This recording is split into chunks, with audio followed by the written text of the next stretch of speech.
Non, tout le monde est resté bouche bée sur cette complémentarité de solutions. Alors, on parle de complémentarité, on parle surtout d'enjeux. Depuis ce matin, ce qui nous incombe à tous, c'est l'éco-conception, etc. On parle d'environnement. Dans l'environnement, il y a une chose qui est essentielle, ce sont les océans. Et la prochaine personne que l'on accueille va pouvoir nous en parler, puisque c'est une passionnée. Et on peut se rendre compte que le textile n'est pas si éloigné des océans. Donc je vous demande d'accueillir Marine Olassia pour Sao Textile.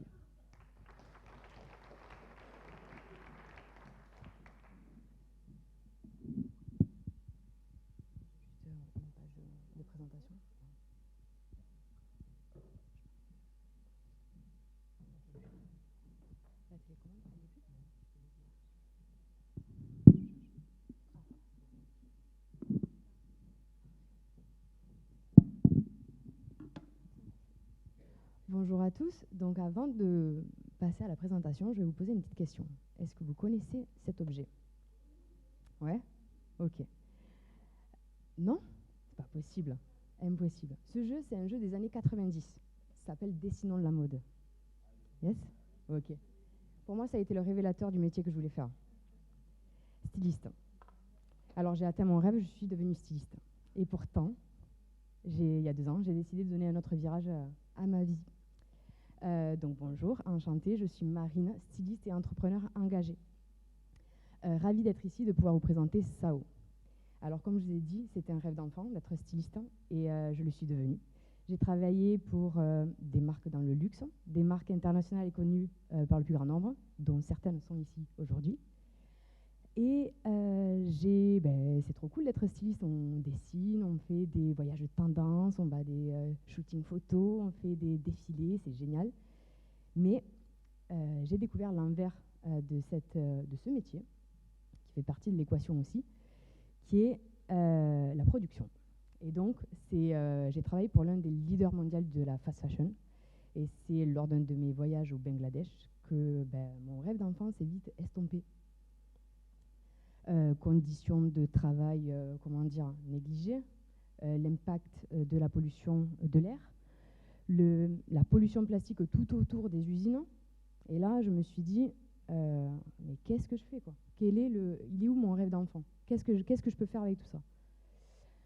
Donc j'avais décidé de réfléchir et de me dire comment je pouvais faire changer les choses. J'ai essayé en interne, pas possible. Donc je me suis dit que je voulais créer quelque chose qui me corresponde à 100% avec mes valeurs. Et voilà. Comme on peut l'entendre, j'ai un petit accent.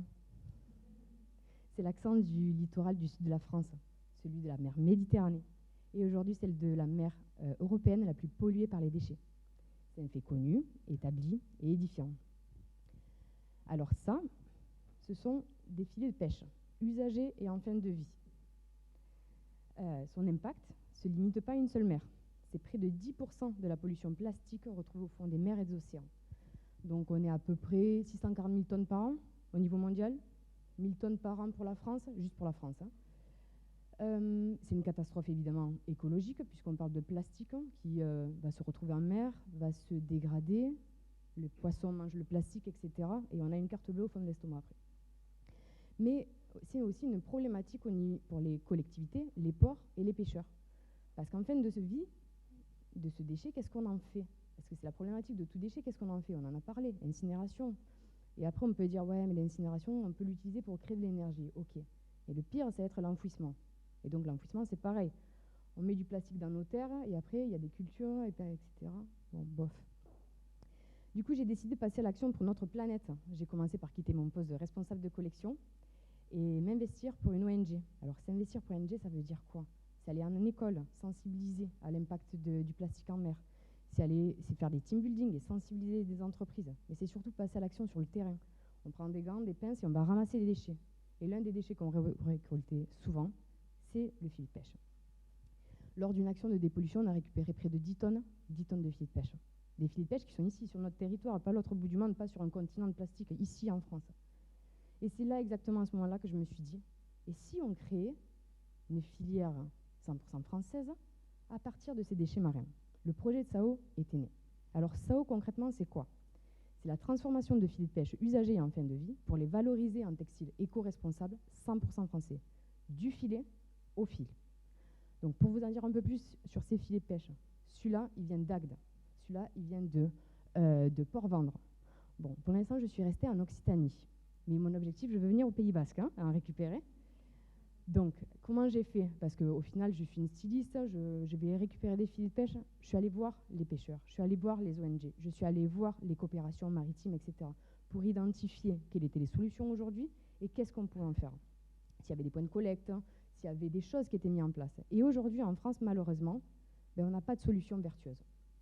La fin de vie, ça va être que les pêcheurs vont stocker ces filets sur des ports pendant des mois, donc au risque qu'ils tombent à l'eau, mais pendant des mois jusqu'à ce qu'ils soient envoyés à la déchetterie. Et à la déchetterie, on connaît la solution, la fin.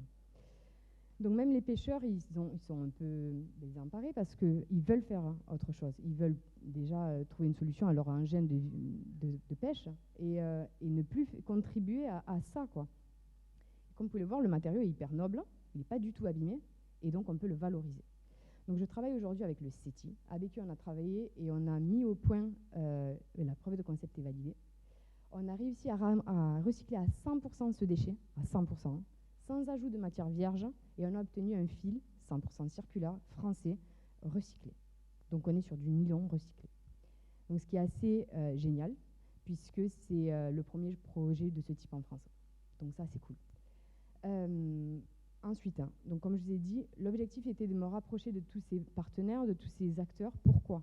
Pour déjà comprendre leurs problématiques, mais surtout pour aller plus loin dans les démarches de traçabilité et de transparence.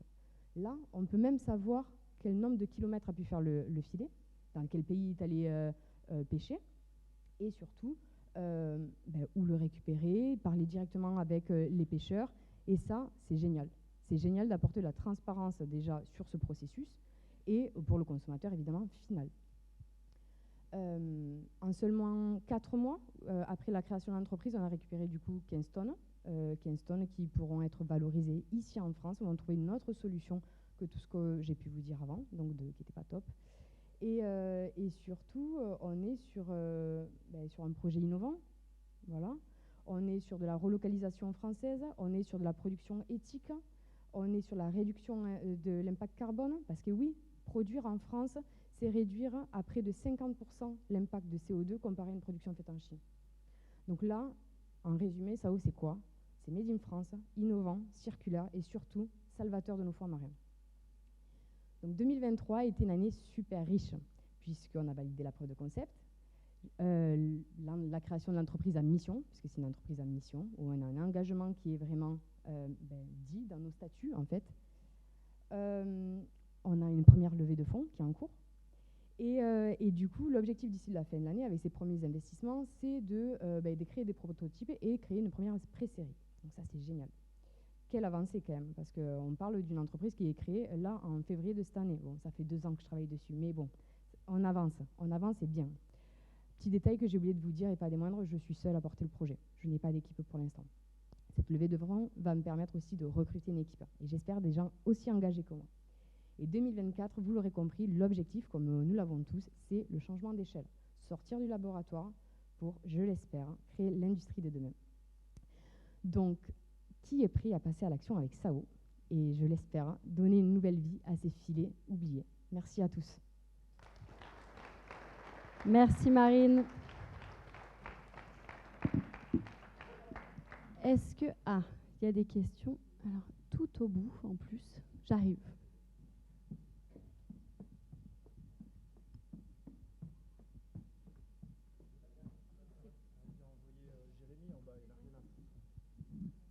Bonjour, c'est François de Basque Invest. On a déjà travaillé sur un sujet comme ça, donc à ta disposition pour en discuter et te donner un peu des tricks. On a travaillé avec le comité local des pêches pour les collectes de filets localement au Pays Basque, français, espagnol, etc. Est-ce que tu as entendu parler de Fil & Fab? Oui, justement, j'ai oublié d'en parler et c'est trop bien que vous en parliez. Fil & Fab, en fait, travaille sur un autre type de filet. Il travaille sur le filet chalut. C'est là où on va en trouver plus. Moi, comme je ne sais plus si je vous l'ai dit, je travaille sur le filet seineur. C'est le filet qu'on utilise pour la pêche au thon. Et ce filet, en fait, il n'est absolument pas valorisé ni en France ni à l'étranger. Donc ça, c'est quand même une avancée technologique. Fil & Fab, en fait, eux, ce qu'ils font, c'est qu'ils recyclent effectivement le filet de pêche, mais ils vont jusqu'à l'étape du granulé. Nous, comme vous pouvez le voir, si vous voulez après, on pourrait voir, On va plus loin, on va du granulé, effectivement, on va jusque-là, mais on peut créer du filament. Et ce filament, aujourd'hui, on peut le tricoter et le tisser. Donc voilà. Et Philaine Fab, je les ai contactés dès le début, mais vu qu'on ne travaille pas sur le même gisement, mais ça reste une perspective pour après, pour créer un partenariat.